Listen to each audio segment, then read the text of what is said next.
খরচও সব যেখানে রায় দিয়ে বলেছে একটা শ্রমিকের পরিবার, সেই পরিবার 4 জন মানুষের যদি পরিবার হয়, তাদের খাওয়ার জন্যে, তাদের পড়ার জন্যে, তাদের জামা কাপড়ের খরচ, ঘরের খরচ, শিক্ষার খরচ, ঔষধপত্রের খরচ, এই সবগুলো মিলিয়ে 26,000 টাকা একটা পরিবারের জন্য দরকার।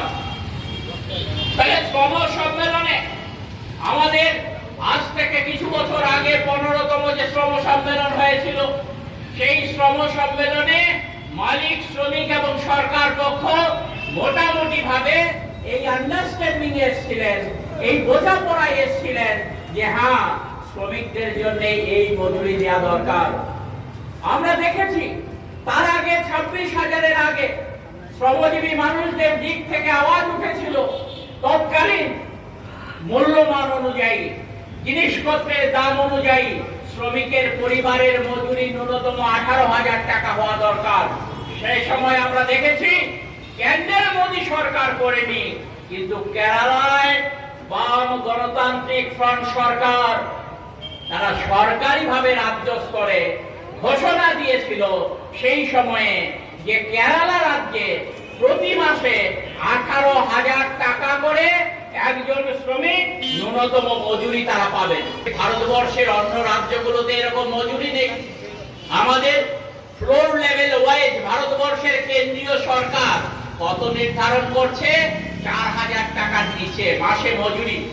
মাসে মজুরি ভারতবর্ষের কেন্দ্রীয় সরকার নির্ধারণ করছে 4,000 টাকার নিচে একটা শ্রমিকের পরিবার চলবে, যেখানে শ্রমিকের দাবি সুপ্রিম কোর্টের রায় অনুযায়ী 26,000 টাকা মজুরি একটা শ্রমিকের পরিবারের হওয়া দরকার। সে দাবি তারা শুনছে না, মানছে না। আজকে আপনারা দেখছেন যে আমাদের ত্রিপুরা রাজ্যে আগে দেখতাম ইটভাটা শ্রমিক যারা আছেন, আপনারা জানেন আগে ত্রিপুরা রাজ্যে ইটভাটায় উৎপাদন হতো কাদের দিয়ে? 90% উপর শ্রমিক মাইগ্রেন্ট ওয়ার্কার ছিলেন, অর্থাৎ ভারতবর্ষের অন্য রাজ্যগুলো থেকে তারা এই ত্রিপুরায় আসতেন। শীতকালীন সময়ে, যে সময় বর্ষা বাদল থাকতো না, তারা ত্রিপুরায় এসে ইট উৎপাদন করতেন। হ্যাঁ, এখন ত্রিপুরা রাজ্যের শ্রমিকের সংখ্যা বেড়েছে, কিন্তু তা সত্ত্বেও 1/2-এর উপর মাইগ্রেন্ট ওয়ার্কার বাইরে থেকে আসে, ত্রিপুরা ইট উৎপাদনের সাথে যুক্ত হয়। আপনারা জানেন প্রতি বছর ইটের দাম বাড়ছে।